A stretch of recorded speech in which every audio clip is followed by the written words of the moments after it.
Okay, so moving along here into chapter 12. So hopefully by now you have alkanes down pretty well from chapter 11. And then alkenes and alkynes we talked about a little bit in the previous lecture.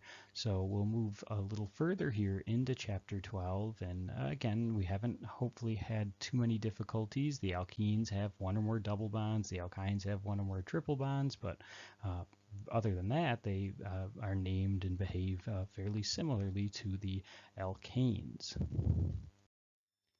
One of the other big differences, we did mention reactivity and hydrogenation in particular is a reaction that alkenes and alkynes can undergo because of those unsaturations, the double or triple bond as the case may be. Another consequence of the double bond in particular is cis trans isomers. These are now possibilities to have different geometries based on how the carbon-carbon double bond and the groups that come off of those carbons engaged in the double bond participate. So we'll take a look at the layout and the different possibilities, and in particular cis trans you've probably heard a fair deal about in terms of trans fats, right? Trans fatty acids. We've been using them for some time, a long time now, since chemists discovered how to hydrogenate, and those trans fatty acids are associated with heart disease and other issues that we want to avoid. So we've pretty much banned them, whether or not officially, but by requiring that they be put on the label now, most manufacturers have moved away from them. So they're allowed, but you have to inform the consumer, and most consumers do not want trans fats. Cis fats are the naturally occurring type, and those are the ones that are now almost exclusively used in most products here in the US. Okay, so first of all, we have to deal with the idea of isomers. And we talked about isomers back in the previous chapter when we talked about the idea of different ability of chains. Really, it was when we got to 4 carbons total in our structure. We could have had a butane, right, a straight chain butane with the 4 carbons linking all together, or we could have a 2-propane, right, where we had, we didn't have to say 2, right, we didn't have to number it because there was no other place for it. On carbon 2, we could have a methyl group, and we could have a methyl propane. So those butane and methylpropane have the same structural formula, the same particular molecular formula, I should say. So just like that example of different isomers, we have now different isomers here that have the same formula just like before. So cis 2-butene and trans 2-butene both have the same overall molecular formula, but they do have different physical and chemical properties because they are indeed different. The reason that they have these differences is because the double bonds in cis 2-butene have their substituents, which are really part of the main chain. Those methyl groups are coming up on the same side. If you know your Latin, cis means on the same side, trans means across. So if we look down at the structure for trans 2-butene, we have one of the methyl groups, which again isn't a substituent, it's part of the main chain, but we'll treat it like a methyl group for now. The one on the left is going down and to the left, the one on the right is going up and to the right, whereas in cis 2-butene they were both going up, or if we flip it around, they would be both facing down. So if they're both facing in the same direction about the double bond, if you could take a sword and slice through that double bond and you end up with most of your carbon groups on one side and fewer carbon groups, more hydrogen on the other, that's a cis bond. If you slice through and you end up with, in this case, something pretty symmetrical, then you end up with a trans bond. Okay, it's because these double bonds are rigid and planar, right? We talked about the idea of being in the same plane because of the 120-degree bond angles when you have the double bond. So we're planar, we have rigid bonds. It does take energy to break that double bond, so you don't have free rotation about double bonds like you do around single bonds. The prefix cis or trans just denotes, again, whether they're on the same side, and if it helps you to remember it, same side, cis. Of course, it's a C, but it's a soft C, sounds like an S, so same in cis, or opposite sides in trans, if that helps you keep those straight. Now, cis and trans isomers don't just occur with carbon groups. It can be any substituent that can occur either above or below the plane. The only condition really is that you can't have the same group in both positions off of one of the carbons of the double bond. So if we had, say, ethene, which is just C2H4, where each carbon has two hydrogens off it, there is no possibility for cis or trans isomerism in that case, because how would you know which is the hydrogen group that you were trying to follow? The hydrogens are equivalent, it doesn't really matter. What you need to have are two dissimilar groups on both carbons engaged in the double bond, or they could be the same groups. Like we see here, we have two chloro groups and two hydrogens on each of those double bonds. We have a chloro and a hydrogen, but we couldn't have two chloro groups, we couldn't have two hydrogens on one of the double bonds. We need to have different partners there. So just like with the previous case where we were talking about the 2-butene, when we have chloro groups instead of methyl groups or other carbon groups, we still treat the chloro group, which is a bigger group, as something different than the hydrogen, which is a different group, right? So in the cis isomer, we have the groups attached on the same side of the double bond. If we were to slice right through that cis 1,2-dichloroethene, we would get both of our chloro groups on the top and both of the hydrogens on the bottom.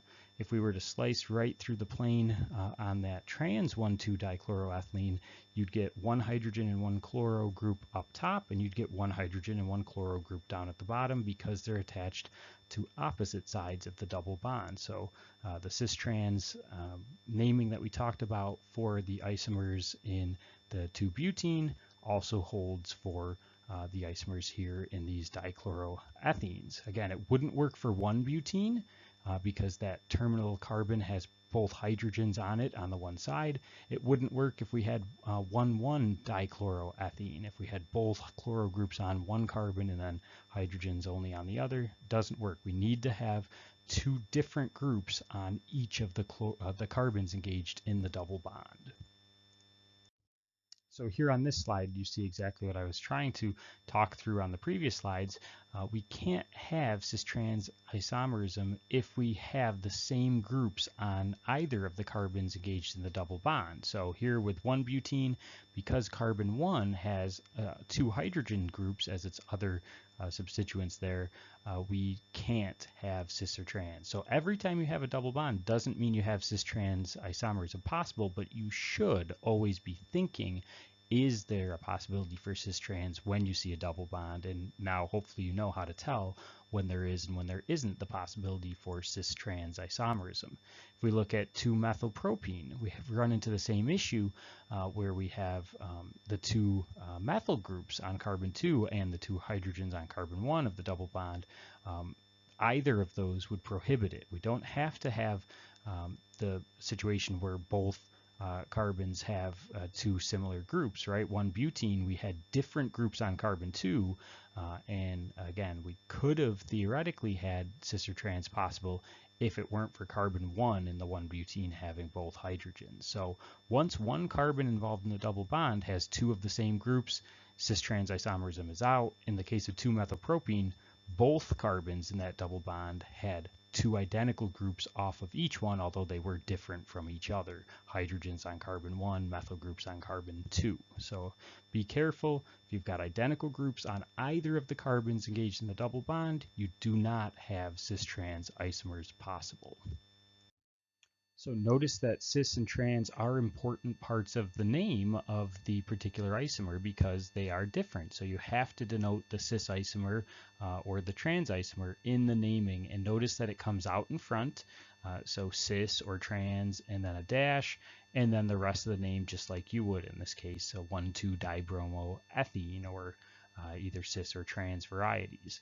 The way you would type it rigorously, if I were even to follow my own rules, it should be typed in italics, but I can't really tell if your handwriting's in italics. There's going to be a lab later on maybe that you would write these things out, and you know, as long as you write them correctly, I'm not going to be a stickler about them being in italics, but of course they do need to be present if you're going to denote cis from trans.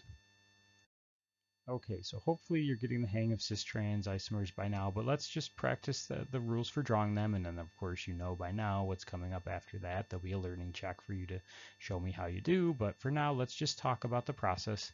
So if we're asked to draw the cis and trans isomers of 2-hexene, we'll start by drawing the condensed structural formula, right? The condensed structural formula doesn't immediately look like there's any cis or trans possible. It looks like everything's sort of symmetrical right down the middle because that's the convenient way to draw it. Of course, there aren't 180-degree bond angles unless we're dealing with carbon-carbon triple bonds, but usually we write the condensed structural formula as though they were all in a 180-degree linear type fashion.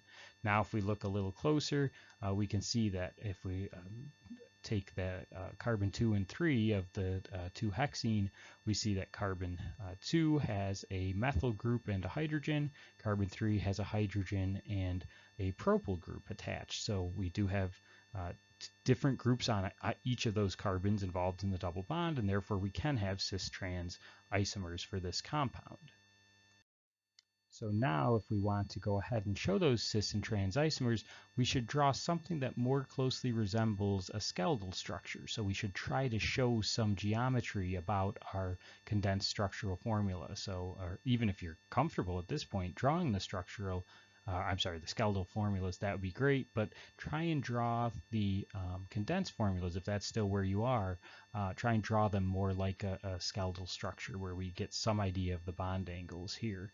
So we can see in the cis isomer, we would have both those hydrogen groups on one side of the double bond, both those carbon groups on the other side.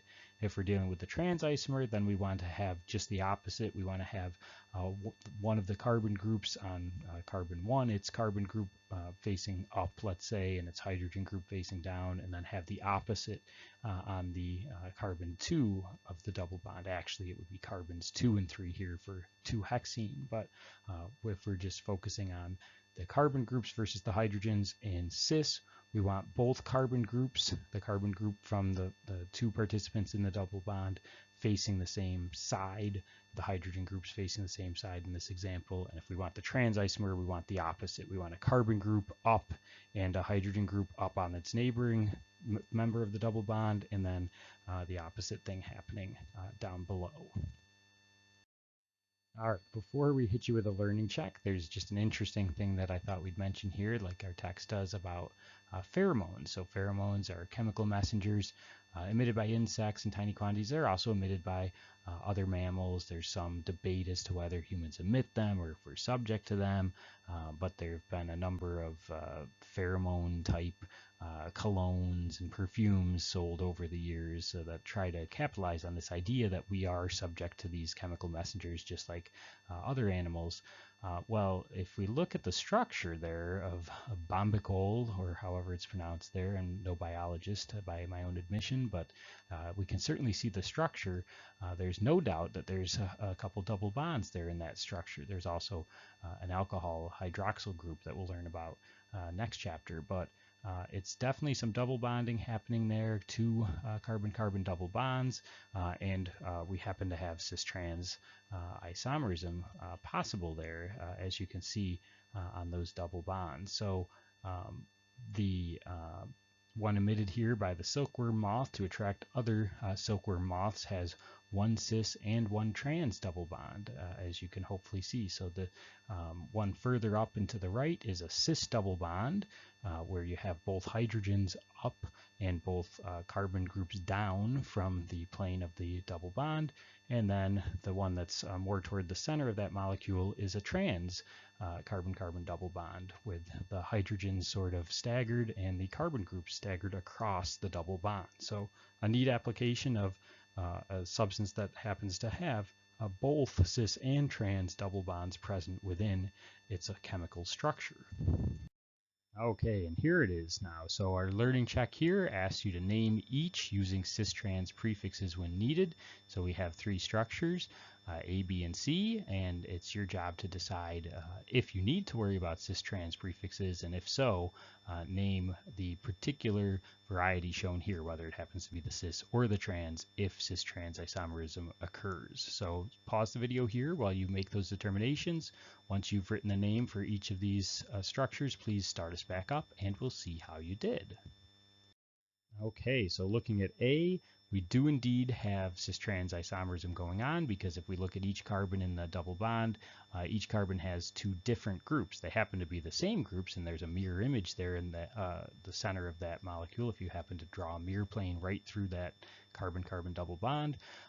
So since we have both larger bromo groups facing up and both smaller hydrogen groups facing down, we have the cis variety. This happens to be cis 1,2-dibromoethene. For B, now we also have two dissimilar groups, a methyl group and a hydrogen on each carbon in the double bond. So because they have dissimilar groups, at least one needed it, and they both happen to have them, and they happen to be the same in this case, we do have cis-trans isomerism possible. And if we look here, if we cut that molecule right down the middle, we'd have a methyl group and a hydrogen up top, and we'd have a methyl group and a hydrogen down below, and that's indicative of trans behavior. So this is trans to butene. Finally, for C, because we have the two chloro groups on the carbon to the right, the carbon to the left of the double bond there has two dissimilar groups and could indeed be a prospect for cis-trans isomerism, but its bonding partner there, carbon 2 of the double bond, if we read from left to right, has two identical groups, two chloro groups here, so we do not have cis-trans isomers possible, but we do still have to name this thing, and because we want the name such that the carbon-carbon double bond occurs as early as possible in the numbering, we wouldn't number from left to right. We do have three carbons, right? That methyl group is part of the chain, but we'd actually number from right to left so that carbon 1, 2 are the carbons of the double bond, and then therefore, because those chloro groups are both on carbon 1, we have 1,1-dichloropropene. Notice there's no cis or trans in that name because there's not cis-trans isomerism possible. Hopefully you did well on that learning check, and hopefully the concepts of cis and trans isomers are coming together for you. If that's not the case, if you either struggled with the learning check or just struggled with the ideas here discussed, please try some additional problems, reach out to me for help. But otherwise, if things are moving along, then we'll see you in the next section here of Chapter 12.